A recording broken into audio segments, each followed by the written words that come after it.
Oi, gente, boa noite. Eu vou gravar aqui então, agora, como eu falei para vocês durante a aula, mostrando como é que a gente executa a aplicação no Hadoop, tá? Então, a primeira coisa que a gente tem que fazer é startar o serviço do Hadoop.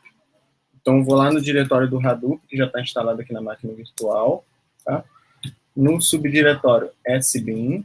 Então, lá a gente tem todos os scripts de start, né, para inicialização.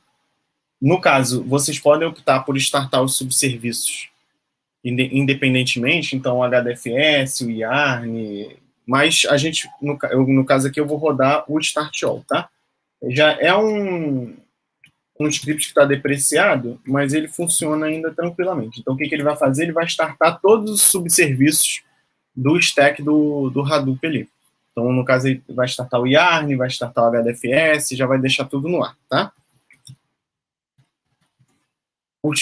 Para quem está rodando pela máquina virtual, o password é aquele que eu passei lá no Classroom, tá? Então é GGVD 2021. E aí ele vai pedir para que na hora de startar cada serviço que eu tinha configurado assim para poder testar.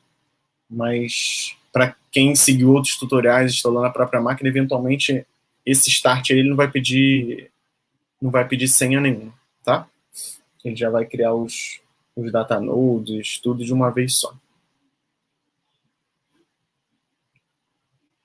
Então agora é só esperar ele subir aqui os serviços. Então, está startando agora o name node. Vou botar a senha aqui para ele rodar.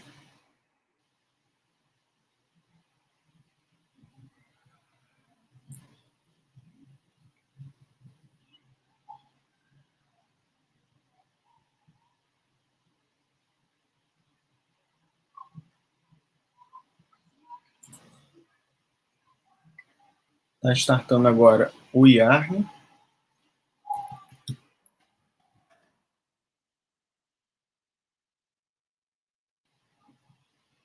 Pronto. Então, agora ele já está com o Hadoop no ar, tá? Então, a gente consegue executar agora a aplicação. Então, eu vou voltar lá para o home. Dar um clear aqui. Repara que no meu home aqui eu já tenho o meu jar lá que eu compilei na minha máquina e copiei para dentro da máquina virtual, tá?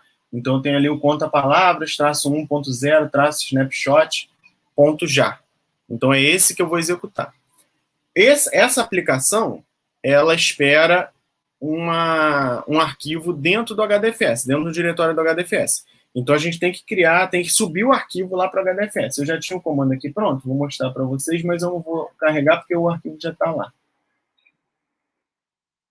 Então esse comando aqui é Hadoop fs, espaço fs, menos put. O que ele vai fazer? Ele vai jogar um arquivo que está na minha máquina, no meu sistema de arquivo local, para dentro do sistema de arquivo distribuído. Então, no caso aqui, ele está pegando um arquivo pessoal.txt, que tem algumas frases bobinhas lá que eu coloquei. Oi, meu nome é Daniel, que vocês vão ver que está dentro de um diretório base de dados ali.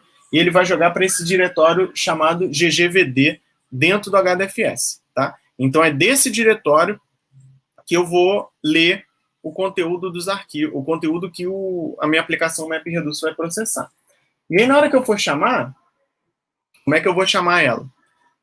Lembre-se que vocês têm que invocar isso do diretório que tem o jar, né? Então, no caso aqui, eu estou chamando do home porque o conta-palavra está lá no home. Então, eu vou chamar Hadoop jar, o jar que eu quero executar, então, no caso, ele é conta-palavra, traço 1.0, traço snapshot.jar. A classe, que aí, lembram lá do NetBeans, que eu tinha colocado um nome lá para o pacote e eu tinha a classe que eu executava. Então, eu tinha lá br.com.ggvd, conta-palavra, conta-palavra, que é a classe em si do driver que vai ser executado. Se vocês não colocarem um nome lá para o grupo, aqui vai ser basicamente o nome da classe que executa. Então, vai ser muito semelhante àquele que o Fábio colocou lá no chat. Basicamente, word count, conta-palavra, que é o nome da classe, tá? Depois, a gente tem como argumento ali de entrada o diretório de entrada, onde estão os arquivos, aí é só o /ggvd, que é o diretório que está lá no HDFS, e eu estou gravando em outro diretório HDFS que se chama ggvd_output, tá? Então, o que ele está fazendo? Ele vai ler de um diretório do HDFS, tem 2 arquivos txt lá, e ele vai gravar a saída no diretório do HDFS. Eu vou mandar executar aqui. Ele vai chamar o jar, que está lá, que é o conta-palavras, tá? E ele vai começar agora a ver quais são as entradas que ele tem configuradas para aquele diretório que eu passei. Então, ele vai acessar primeiro o diretório do HDFS para ver quais são os arquivos de entrada que ele tem que consumir. Então, ele já identificou ali que ele tem 2 arquivos de entrada, 2 inputs dentro daquele caminho que eu passei. Ele está fazendo 2 splits. Ele vai começar agora a submeter os tokens para os jobs. Então, ele repara ali que ele deu um ID para o job lá, o job, o underscore 161, 706, que eu posso, inclusive, monitorar pelo navegador naquele endereço que eu passei para vocês, tá? Eu vou deixar aqui para não ficar mais lento. Mas o que ele está gerando agora é gerando os maps que ele vai ter que fazer, que ele vai ter que processar, os reduces, e vai começar a execução. Então, a princípio, a gente não tem que fazer mais nada a partir desse momento. A gente tem que aguardar agora o job ser executado. Então, ele vai daqui a pouco mostrar um percentual de andamento ali, para dizer o quanto ele já executou dos maps, quanto ele já executou dos reduces. Aí já começou a executar. Então, ele está lá, ó, nenhum map foi executado ainda, nenhum reduce. Daqui a pouco ele vai dar uma atualização dizendo que ele já executou os maps e ainda faltam os reduces. No caso, é um reduce só, né? Porque eu tinha configurado para um só. Então, e ele vai dando esse log aí. Quanto mais entrada a gente tiver, dependendo do problema, se a gente tiver muitos maps, isso demora. Esse processo não é muito rápido, tá? Tudo bem, nesse caso aí está demorando porque a máquina virtual só tem 3 GB de memória, não é uma máquina mais potente, mas mesmo em máquinas potentes, se a gente tiver um problema muito grande, esse processo, essa etapa de gerar os maps, de gerar os reduces, ela pode ser um pouquinho demorada, tá? Mas nada que impeça a utilização desse framework para processamento paralelo, tá? Então, agora é só aguardar, agora ele já mostrou que ele já 50% dos maps, 100% dos maps, agora ele vai passar para o Reduce.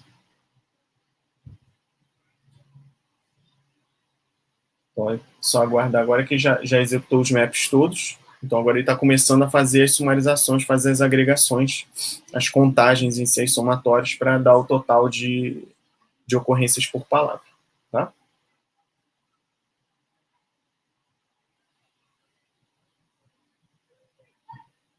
Terminou de executar o Reduce agora ele vai fechar a execução do job.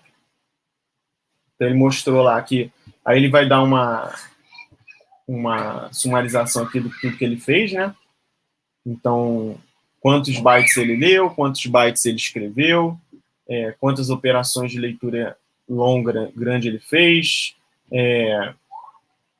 quantos maps ele executou. Então, é que ele dá a sumarização do processo de execução como um todo, tá? Como eu botei um diretório do HDFS para gerar a saída da execução do programa, se a gente quiser verificar agora, a gente tem que baixar para a nossa máquina, tá? Então, é o que eu vou fazer aqui. Eu vou dar um get. Eu tinha salvo aqui.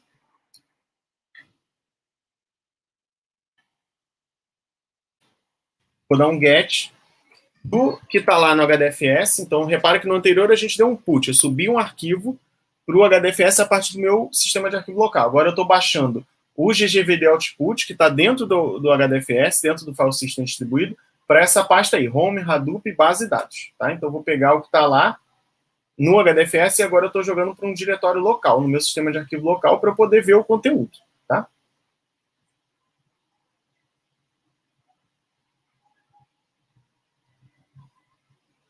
Então, se a gente entrar aqui agora no base de dados, repare que ele vai ter um diretóriozinho lá que foi o que eu baixei, ggvd_output. Eu posso pegar um arquivo só? Posso. No caso ali, eu peguei o diretório inteiro, tá? E aí, o que ele tem aqui? Ele tem os arquivos que foram gerados a partir do processamento. Então, se eu der um cat aqui nesse parte, o que ele está gerando aqui como saída? Ele está gerando. Essa é a saída do processamento lá da minha aplicação MapReduce. Então, ele tem a lista das palavras, dos tokens, né, que ele identificou, e a frequência de ocorrência de cada um. Então, Daniel aparece 2 vezes, Uf aparece 1 vez, Ben aparece 2, Bruno aparece 1, Chama aparece 2, Meu aparece 4, porque foram as frases que eu coloquei, tá? No problema que vocês vão ter que fazer agora, do trabalho, basicamente vocês vão... A ideia é a mesma. Então, vai ter um diretório de entrada, que vai ter uma coleção de textos, que aí podem ser textos pequenos, textos longos. Eu sugiro que vocês usem textos pequenos para fazer os testes, tá? E texto longo, um teste final, só para ver se está funcionando bem para um arquivo maior. Então, coloca... Isso pode estar dentro do HDFS ou no sistema de arquivo local. Vocês vão processar, e aí você só tem, como eu falei na aula, vocês têm que tomar cuidado com o que a função map vai gerar como saída. No caso aqui, ele basicamente cuspia chave, pares, chave, valor lá, que era a palavra e a ocorrência. Lá no trabalho de vocês agora, vocês não podem fazer mais isso, porque senão vocês vão perder a referência de qual documento que aquela palavra estava, qual é o bigrama ou o trigrama, qual é o n-grama, né? Então tem que pensar um pouquinho como é que vai ser gerado, como é que vai ser implementado o map. Tá? O reduce é relativamente mais tranquilo, mas o map é que é o pulo do gato aí. Então, basicamente é isso. Tá? Então, vocês vão copiar o jar para cá, o framework já tá configurado na máquina virtual, tá? Vocês vão copiar o jar para cá, vocês vão carregar o arquivo que vocês querem, ou os arquivos, para o diretório no HDFS, no File System distribuído, vão processar de lá e depois baixar para ver se funcionou. Então, o processo é basicamente esse. E o desenvolvimento é feito lá no NetBeans ou no Eclipse, é o que vocês quiserem, tá? Lembrando que aquele projeto que eu coloquei lá no Google Classroom, que tem um zip lá com o código, é do NetBeans, tá? Vocês vão... Quem quiser executar, rodar no Eclipse, vocês podem pegar os pontos Java que estão lá, não tem problema nenhum. Mas aquele projeto, ele é do NetBeans. Então, se vocês quiserem abrir pelo NetBeans, vai tranquilo. Pelo Eclipse, tem que importar. Eu acho até que tem um plugin para importar projeto do NetBeans dentro do Eclipse, porque eu não uso muito Eclipse. Mas, se não tiver, basicamente é vocês criarem um projeto do zero e colocarem aqueles 3 arquivos lá do contapalavras.java, contapalavras.map.java e o contapalavras reduce.java, tá? Porque são os 3 principais. Compila, gera o jar, copia para cá e testa. Tá? Então, esse é o workflow aí que vocês vão ter que fazer. Beleza? Então, era isso que eu queria mostrar durante a aula, que a máquina virtual não estava colaborando, mas só de ter tirado o Google Meet ali já melhorou consideravelmente. Então, a ideia era isso que eu queria mostrar para vocês, só reforçando que quem tiver dúvida, pode mandar por e-mail, pode mandar no Google Classroom, pode mandar pelo Telegram, estou monitorando lá e eu vou ajudando no que for possível, tá bom? Então, queria mais uma vez agradecer a vocês, pedir desculpa aí pelo problema que a gente teve com a máquina no horário da aula e me colocar à disposição aí para tirar dúvidas do trabalho, qualquer dúvida que vocês tenham aí, tanto na parte de programação quanto na parte de configuração do framework, para quem quiser colocar na própria máquina. Valeu, gente. Um abraço aí, boa noite.